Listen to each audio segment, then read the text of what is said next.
Hello साहब तिवारी जी के यहाँ से बोल रहा हूँ। अच्छा बताइए। सीए आपके, उन्होंने मेरे को बताया था कि मैं आपको थोड़ा सा फोन करके इन्फॉर्म कर दूंगा। साहब टाइम है आपके पास? करी तो बात हुई थी तिवारी जी से मेरी, वो बता रहे थे टीडीएस वगैरह के नहीं, बारे में। टीडीएस का तो हो गया, टीडीएस का हो गया। मैं आपको सिर्फ इन्फॉर्म, अभी आपकी बुक देख रहा था मैं, तो तिवारी जी बता रहे थे सीए, वो कह रहे थे कि मैं थोड़ा सा आपको बता दूं, जी जी बताइए। क्योंकि वो ऐसा है ना, टैक्स वैक्स का फिर काम फिर लटक गया था सर। नहीं बताइए। एक सेकंड, 30% टैक्स ये तो पे कर दिया सर हमने आपका, ठीक है सर। अच्छा, जी जी।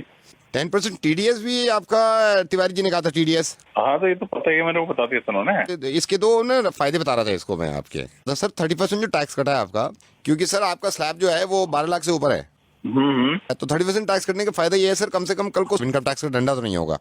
और जो सही है, ये 10% टीडीएस भी आपने इसलिए काटा कि कल को आपको कोई प्रॉब्लम ना हो, ठीक है। है ना। तो सर ये दो फायदे हो गए, मतलब इनकम टैक्स के डंडे से बच गए, दूसरा ये टीडीएस के भी डंडे से बच गए। क्या कहना चाह रहे हो? ये तो मुझे ही पता है। नहीं मैं नहीं, कम से कम इस जिम्मेदारी से बच गए ना। क्या कह रहे हो यार? सर मैं ये कह रहा हूँ, ये देने के बाद आपके ऊपर से जिम्मेदारी हट गई, आप कल को पागल है कि एक ही बात 30% को पकड़ लिया तूने?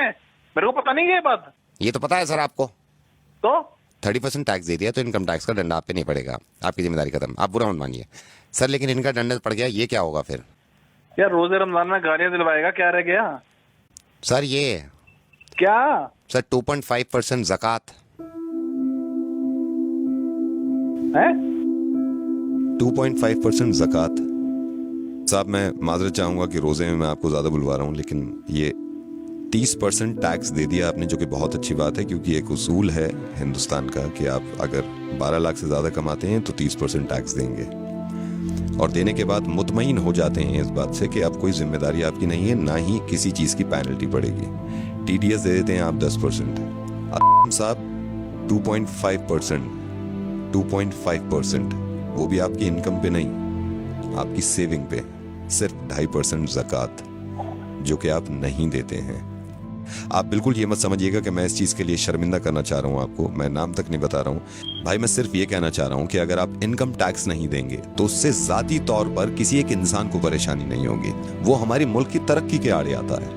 लेकिन अगर ज़कात नहीं देंगे, वो भी सिर्फ 2.5%, कोई ना कोई तो अल्लाह ताला ने आप में ये बात देखी होगी, सलाहियत देखी होगी कि ये एक ऐसा बंदा है मेरा जिसको मैं इतना दूं, इतना नवाजूं, और अल्लाह ताला को पूरी उम्मीद होगी देने से पहले कि ये इंशाल्लाह उस पैसे में से ज़कात निकालेगा और उन लोगों की मदद करेगा जो मुस्तहिक हैं, जो परेशान हैं, और ख़ास तौर से इस महीने में, जिस महीने में ज़्यादा से ज़्यादा निकालना चाहिए। मैं माफ़ी चाहूँगा सबसे पहले कि मैं इस तरह आपको फ़ोन कर रहा हूँ। मैं रेडियो मिर्ची से नवेद बोल रहा हूँ असलम भाई, और इस बात की किना मत रखिएगा दिल में, वो आपसे मोहब्बत ही करते होंगे जिन्होंने ये बताया कि आप उन्हें प्लीज समझाइए कि वो ज़कात दिया करें, क्योंकि वो भी ये चाहते हैं कि आपकी आखिरत संभल जाए।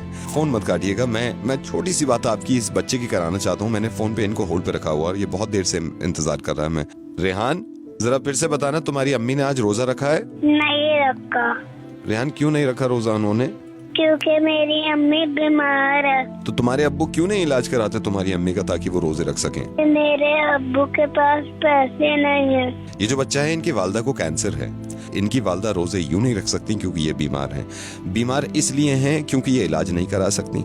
इलाज ये इसलिए नहीं करा रही क्योंकि इनके पास पैसे नहीं है। पैसे इसलिए नहीं है इनके पास भाई क्योंकि हम ज़कात नहीं देते हैं। बहुत मुमकिन था ये कि हम हॉस्पिटल के बाहर अपनी वालदा के साथ बीमार पड़े होते और हम इंतजार कर रहे होते कि कोई ज़कात दे, और इनके वालिद यहां बैठे होते जहां पे आप हैं, और ये अगर ज़कात ना देते और हम तक ना पहुंचती तो कैसा लगता?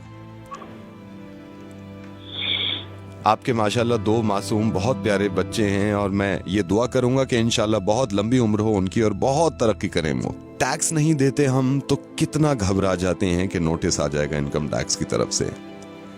ज़कात नहीं देते हम तो जिसकी माफी नहीं है और उस नोटिस का कोई बदल नहीं होगा। मैं ये नहीं कह रहा हूं कि आप किसको दें, आप जिसको सही समझे, जिसको लगे कि मुस्तहिक है, उसको ज़कात दीजिए। इंशाल्लाह ज़कात जरूर दूंगा, और इस बच्चे को अगर जरूरत हो किसी चीज की तो मुझे जरूरत है। इस बच्चे को अब जरूरत नहीं है, इस बच्चे तक पहुंच गया। लेकिन हमारे ही हिंदुस्तान में बहुत सारे बच्चे ऐसे हैं जो इंतजार कर रहे हैं हमारी ज़कात का। अल्लाह ताला अजर दे आपको इस चीज का। आपने अपनी जिम्मेदारी पूरी करी, एक जिम्मेदारी आपकी बन जाती है। ये जो आपने सुना है इस चीज़ को दूसरों तक पहुंचाइएगा और यकीन मानिए इस बात का कि इतने अच्छे कौम में लोग हैं, उनके दिल इतने अच्छे हैं, कहीं ना कहीं वो या तो भूल जाते हैं या थोड़ा सा मिसगाइड हो जाते हैं। इंशाल्लाह ज़रूर लोग एक दूसरे की मदद करेंगे और ज़कात निकालेंगे। मैं इंशाल्लाह फिर आपसे बात करूँगा। अल्लाह हाफिज़।